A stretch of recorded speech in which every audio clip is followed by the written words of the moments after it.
this administration. And if this unit is not dismantled,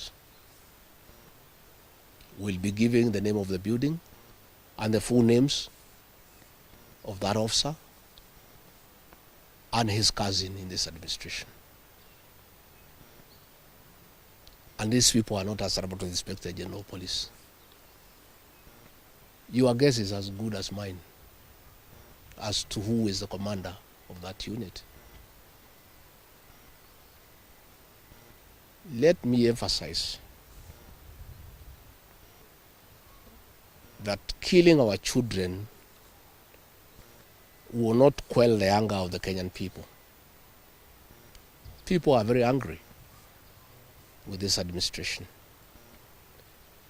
Abducting young people is not a solution. You must address the cause of the disquiet, of the discontent. Why are people aggrieved with this administration? That must be dealt with. Abducting these children and killing them is not a solution. And I must remind my friend and brother, Dr. William Ruto, that since independence, no government has ever gone for children. This is the first administration in the history of this country to target children for repression and persecution. Even the colonial administration, brutal as it was, it never went for the children. And the question the president must address is simple. Why has everybody turned against you and the administration in only 2 years? That is what you need to interrogate instead of persecuting these children. Again, he must understand the law of nature. Nature abhors vacuum.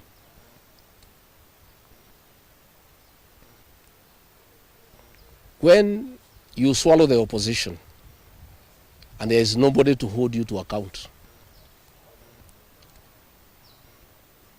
when you capture parliament and other institutions of oversight, since nature abhors vacuum, other formations will emerge to oversight you and hold you to account.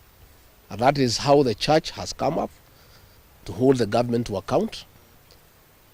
And that is how these young Kenyans have come out to hold the government to account.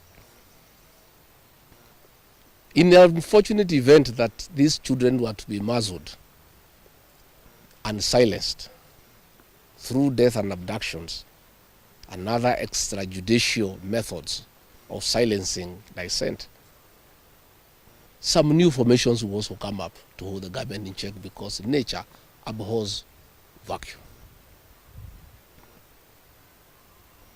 So the amount of repression that is going on in the country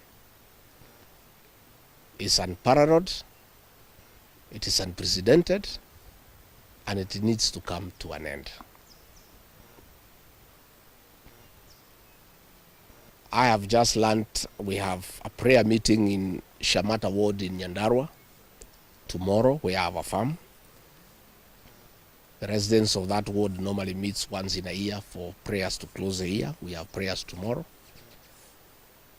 And the police commander there in that county is intimidating leaders to cancel those prayers, that they will not be allowed to take place, that they need a permit. I want to tell the county commander in Nyandarua that you don't need a permit to hold prayers. Again, is this repression by this administration. Even if you stop the people of Nyandarua from holding prayers, that will not change their political views of what they think about this administration. I want to say the prayers will go on. I'll be in attendance with the residents of Shamata. And if the police want to come and stop the prayers, they can go ahead. But that will just enrage the people even more. And those tactics of using police to stop prayers were tried by the previous administration. And the president knows how it worked out. You just agitate people more. You make people more rebellious. There is no need for police to interfere with people's rights of expression, of association, and the freedom of worship. So I want again to ask the Inspector General of Police to tell his county commander in Nyandarua not to interfere with the rights of the people of that area to hold prayers and to congregate to pray together, because those rights are guaranteed in the Constitution. And this is not the way to deal with dissent and discontent. Let the government take time to find out why people are unhappy. Why are people so discontented with this administration? But try to stop people from meeting, from congregating will not solve any problem. It will just magnify an already bad situation. And I can tell them it will not work. It's an exercise in futility.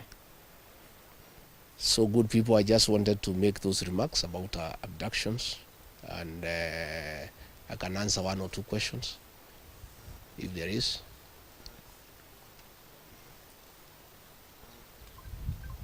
Kosawa?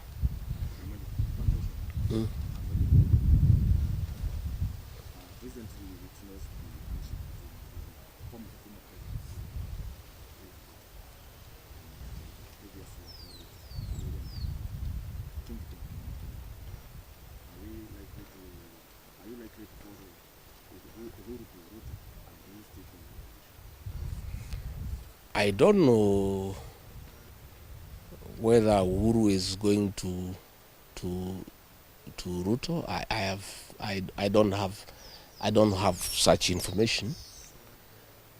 But I have said many times the people of this region don't follow leaders. It's leaders who follow the people. I don't follow anybody myself. I only follow the people. I have said I have very extensive consultations with the people of this region so that we decide what is our political destiny. That consultation is ongoing. It's going on. It's very extensive. It's very thorough. And it's what I'm doing here. When you walked in, I was having some consultation, and I continue to do so. I'll never follow anybody. I'll always follow the people. Yeah. Thank you very much. Asanteni sana.